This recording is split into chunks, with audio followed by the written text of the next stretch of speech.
right, everybody, good morning and welcome to this month's webinar where we're going to be discussing aftermarket parts in the repair process. Appreciate everyone joining. This and all of our all of our webinars are available on our YouTube channel. So we invite you to go over there and take a look at some of the previous month's webinars. This month, we will be having a presentation from Doug Reese. And so without any further ado, I'll turn it over to him with just one other announcement, and that is if you have any questions, feel free to type them into the chat window and we will address them at the end of the presentation. Thanks very much. We look forward to your presentation, Doug. And we wanted to take some time this morning to set aside some time to talk about the statute, the department's position on aftermarket parts, and try to clarify some of the myths or misconceptions about the use of aftermarket parts. So first I want to just give you a brief overview on why this is important. And this is going to sound like a little bit of a plug for aftermarket parts, but we're going to talk about the consumer protection side later on the slide. But since the early 80s, mid 80s, aftermarket parts have been around. And we've all used them probably in one time or another in the mechanical side of repairing our automobiles. But they've been predominant in the insurance industry for sheet metal and external parts since the 80s. And it has, in fact, driven prices down. Prices for OEM parts have come down because there is now competition. We saw during COVID, many OEMs had supply chain problems. Having a different source of a part can alleviate that supply chain shortage and get your car back on the road. While they may not have a use on every repair, it's not uncommon for a vehicle to be declared a total loss using OEM parts, but using aftermarket parts or like kind and quality parts in many cases can keep that vehicle on the road if you're not in the financial position to replace it. And then lastly, the parts do allow consumers to control costs. So we'll start, as most statutes do, with definitions. 407 D1 it tells us what a non-original manufacturer is, which means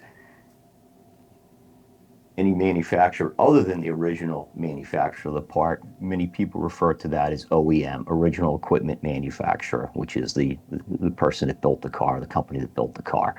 An aftermarket part means sheet metal or plastic parts which generally constitute the exterior of a motor vehicle, including inner and outer panels. And we'll give you some examples of that.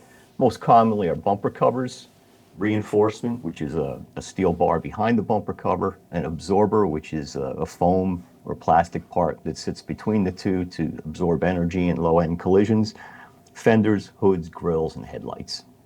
If you notice, glass is not included in that, and that allows insurers to pay for aftermarket glass in any case, providing it's of equitable quality and like kind and quality. So I believe most of the glass replacement out there is not OEM. So limitations. This is important, and this is where the consumers are protected. Basically, 407 D3 says that if your vehicle is less than 2 years old and has 30,000 miles or fewer, and that's a two-part test, 2 years, preceding 2 years and 30,000 miles, then it qualifies for OEM parts. Leased vehicles is a carve-out for leased vehicles if the lease specifically specifies that OEM parts shall be used. There's a section in 407D called prohibitions, and this is really the meat of the law, so to speak. It basically says, well, we'll read it, no insurer shall require the use of aftermarket parts in the repair of an automobile unless the aftermarket part is at least equal in like kind and quality to the original part in terms of fit, finish, quality, and performance.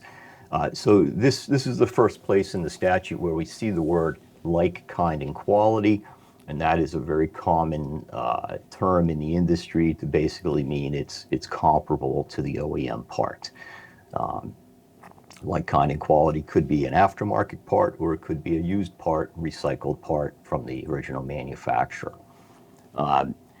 In bold, and I added that bold and emphasis there because it's very important, and this is what often where we see a lot of issues, and this is the protection for both the consumer and the shop.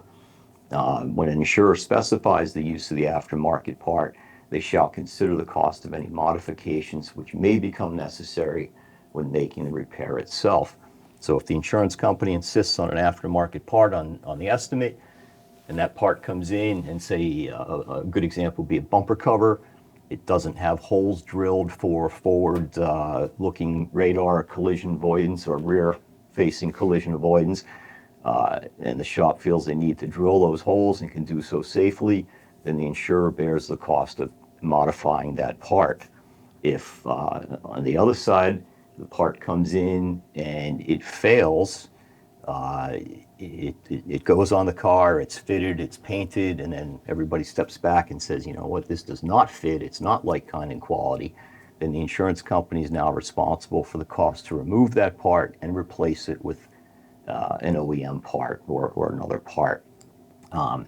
This was specifically written so that consumers are not caught in the middle of the shop, the insurance company pushing them towards a warranty issue on the bumper cover, and the shop trying to go to the insurance company to get their time.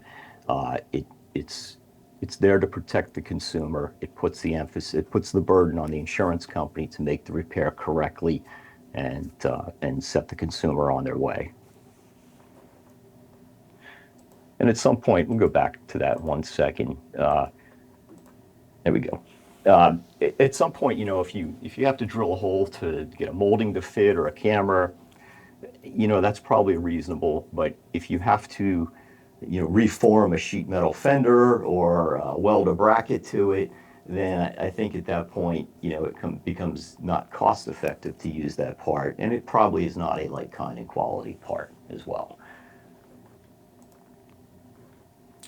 So again, to protect the consumer and to some extent the shop, we're going to have a disclosure on every estimate that basically tells the consumer or the shop repairing the vehicle that the estimate is including aftermarket parts. And again, it repeats the criteria that it be of like, kind, and quality.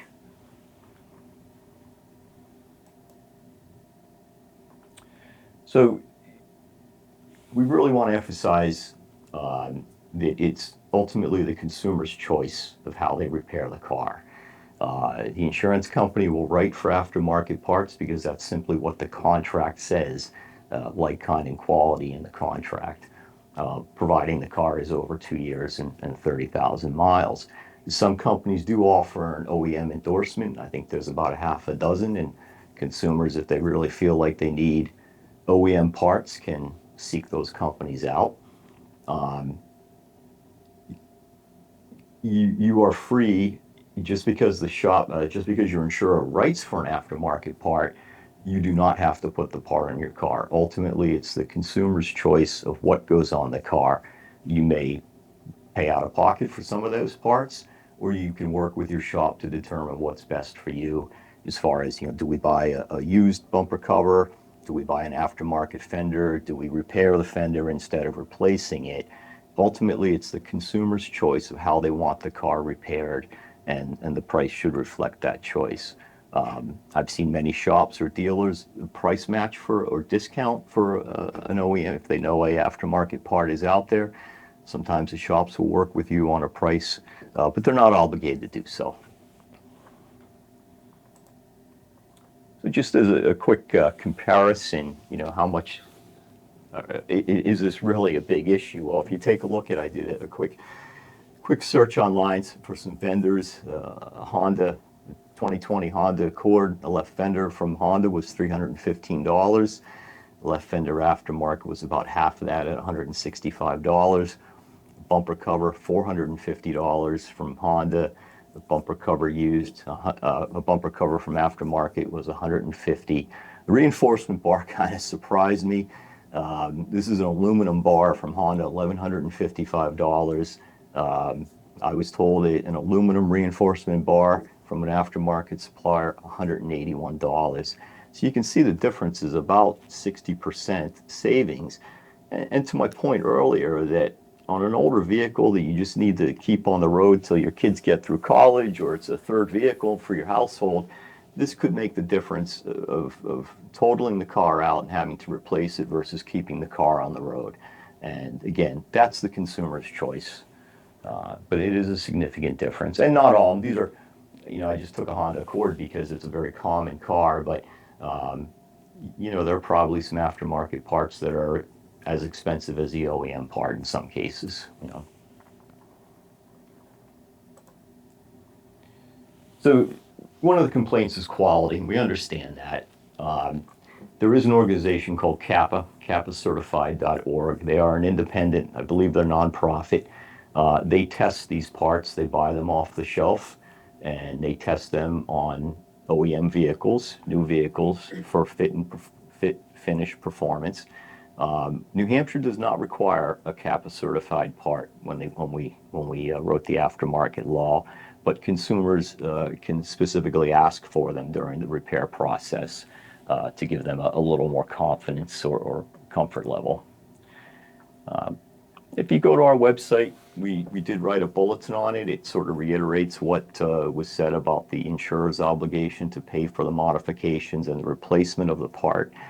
It's bulletin number 18020AB, and it's on our website. If you search for aftermarket, two words. And this was written in 2018, I believe.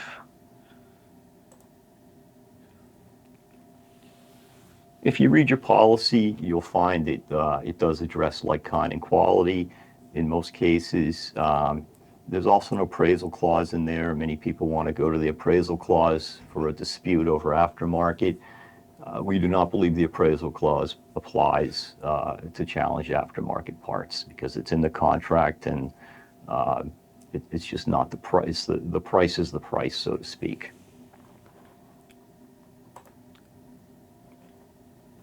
So with respect to premium and pricing, everybody wants a low rate on their auto in New Hampshire.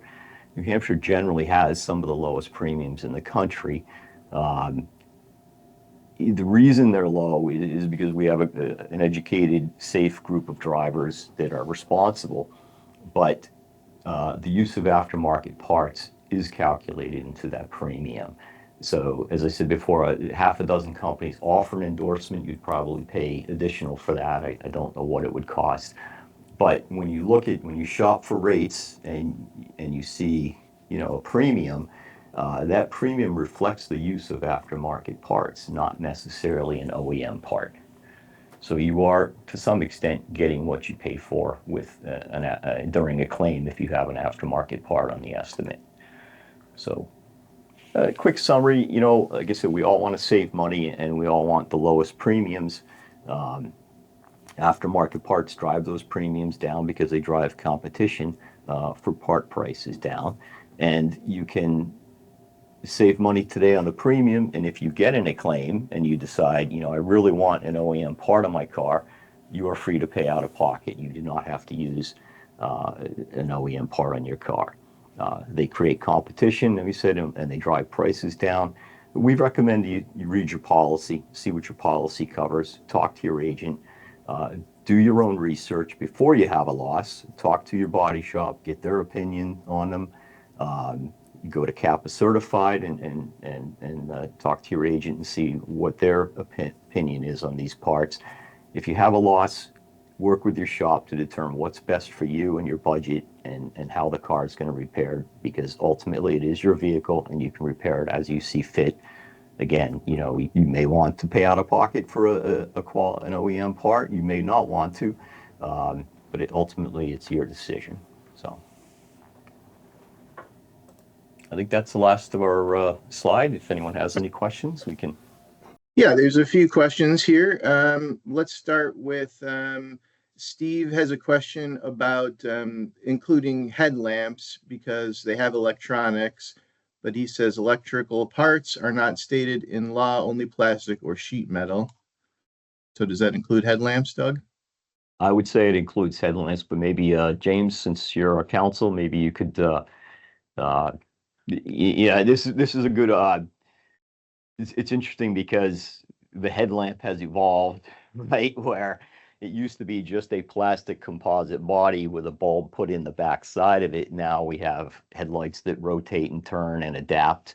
Um, I would say it's reasonable to include headlights as aftermarket parts. James, any comments on that?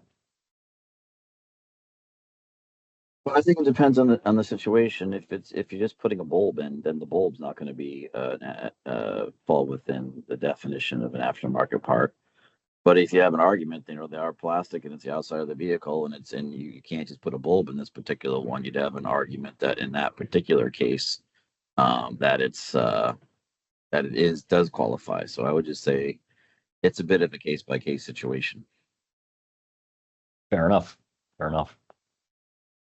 Let's see here. We've got a question from Dan Bennett at the Auto Dealers Association. Dan, good morning. What is the rebuttal process at the insurance department for a dispute regarding if a part is like, kind, and quality? Who has the burden of proof? Who decides? James, I'll let you take that one.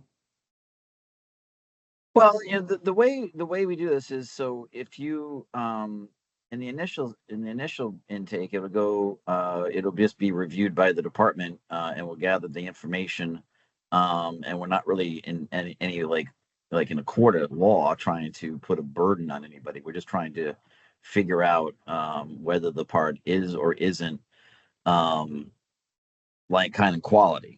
Um, which would be, the issue of whether it's an OE, whether OEM is necessary is completely different issue. But if the issue is you have an aftermarket part, and then you're looking at, does the aftermarket part, is it, I think someone was up saying equal, equal, equal. Yeah, it's got to be equal in like, kind, of quality.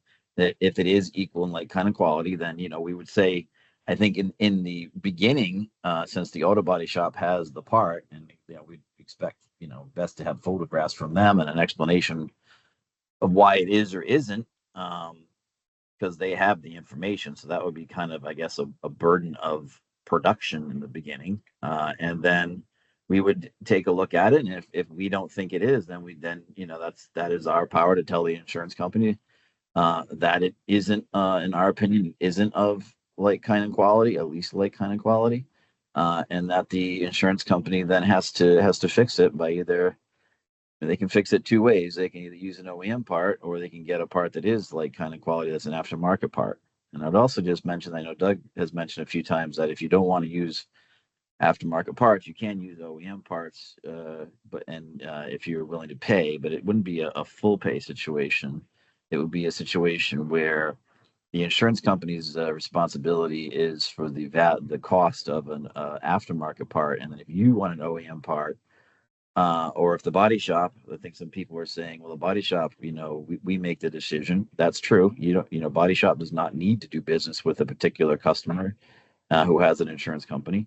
But if they want to do business and they're like, we only use OEM parts, then it is the insurance company's obligation, assuming it's not a newer vehicle, ends at the cost of the aftermarket, and then it's the cost. Then the balance to get to the OEM level would be borne by the insured or claimant.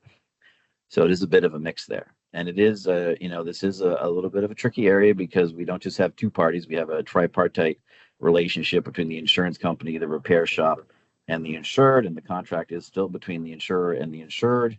And it does not impact what the auto body shop can or can't do. The auto body shop is autonomous to do what they want to do. And this is just an issue of what the insurance company is going to pay for as part of the agreement they've made with the insured. Lori Nato asked a question. What is the department's definition of like, kind, and quality? If the bumper does not come primed from the manufacturer and aftermarket, is that like, kind, and quality? Well, if you look at the statute, it says like, kind, of quality is to fit performance, and I think it repeats one quality, I think. So it would have to be the same fit and performance in my mind as the OEM part, at least. And the insurance company. This is Doug's. I'm taking over. I'll let Doug go back. So in Lori's question, if the bumper doesn't come primed, that would fall under the modifications. I don't know if every manufacturer OEM bumper cover comes primed. I doubt that's the case, but certainly, if it isn't primed, you need to prime it, right? And you need to prep the panel for paint. Some of that's already been included in the estimate repair time. If for some reason it hasn't been, then that would be a modification that the insurance company would be responsible for to prime the bumper cover. It's probably already been included on the estimate, though, because like I said, I don't think most bumper covers come primed from OEM. Okay, and we've got a follow-up from Lori. What about insurance companies picking the cheapest aftermarket part not in our local area?